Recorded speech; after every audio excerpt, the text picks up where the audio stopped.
'సత్య' 2 hours 25 minutes run టైమ్‌తో ఉన్న ఈ సినిమాని చూసాక నాకైతే ఎలా అనిపించిందో చెప్పే ముందు, అసలు ఈ 'హత్య' అనే సినిమా వైఎస్ జగన్ గారి బాబాయ్ గారైన వివేకానంద రెడ్డి గారిది 'హత్య' అనే కాంట్రోవర్సీ స్టోరీతో ఉంటుంది. సినిమా స్టార్టింగ్‌లో ఇందులోని పాత్రలు కేవలం కల్పితం మాత్రమే, ఎవరిని ఉద్దేశించినవి కాదు. ఇలా వేశారు. కానీ నిజమేంటో అందరికీ తెలిసిందే. అయితే ఇక ఇదే రియల్ స్టోరీతో సీబీఐ ఛార్జ్ షీట్ ఆధారంగా తీసిన 'వివేకం బయోపిక్ ఆఫ్ బాబాయ్' అనే సినిమా ఉంటుంది. అది డైరెక్ట్‌గా యూట్యూబ్‌లోనే మల్టిపుల్ ఛానెల్స్‌లో అవైలబుల్‌గా ఉంది. దానికి 1 ఇయర్ బ్యాక్‌నే రివ్యూ కూడా ఇచ్చా.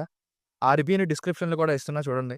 నాకు ఈ 2 అవర్స్ 25 మినిట్స్ ఉన్న 'హత్య' కంటే కూడా 1 అవర్ 40 మినిట్స్‌నే ఉన్న ఆ 'వివేకం' మూవీ నచ్చింది. అందులో on the point with real ప్రూఫ్స్‌తో కంక్లూడ్ చేస్తూ ఉంటుంది. మంచి ఇంపాక్ట్‌తో. కానీ 'హత్యలో' స్పెషల్ ఏంటంటే 'లక్ష్మీస్ ఎన్టీఆర్' స్టైల్‌లో ఎక్స్‌ట్రా ఫుటేజ్ అంతా అతని సెకండ్ వైఫ్ కోసం ఉంటుంది.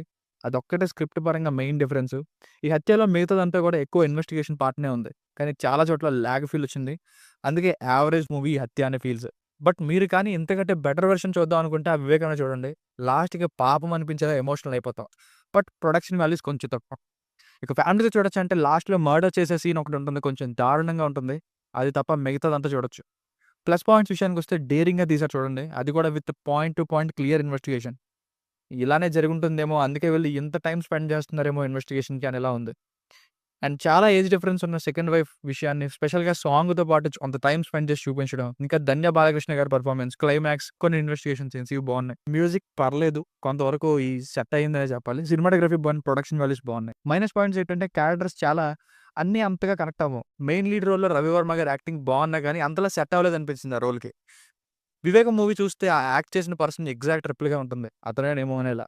అలాగే స్లోగా ప్రతీదీ ఇన్వెస్టిగేషన్‌లా చూపించడం, ఇంకా చాలా టైం ఆగాకే అందరూ నిజాలు చెప్పినట్టు చూపిస్తారు. లెంగ్తీ రన్ టైమ్, రియల్ ప్రూఫ్స్‌ని చూపించకపోవడం ఇవి మైనస్ పాయింట్స్. సో, ఫైనల్‌గా మూవీకి వర్డిక్ట్ ఏంటంటే మూవీగా చూస్తే యావరేజ్ వాచ్ అని చెప్పొచ్చు. రియల్ స్టోరీ ఆల్రెడీ మీకు తెలిసి ఎలా తీశారని చూస్తే ఈ సినిమా ఇంట్రెస్టింగ్‌గా అనిపించొచ్చు. Slow narration but can give a try. మీకు రేటింగ్ వచ్చేసి ఇది నా ఒపీనియన్ 2.5/5. మీకేమైనా వర్క్ నచ్చినట్లయితే మరిన్ని రివ్యూస్ కోసం మన ఛానెల్‌ని సబ్స్క్రైబ్ చేసుకోండి. Thank you.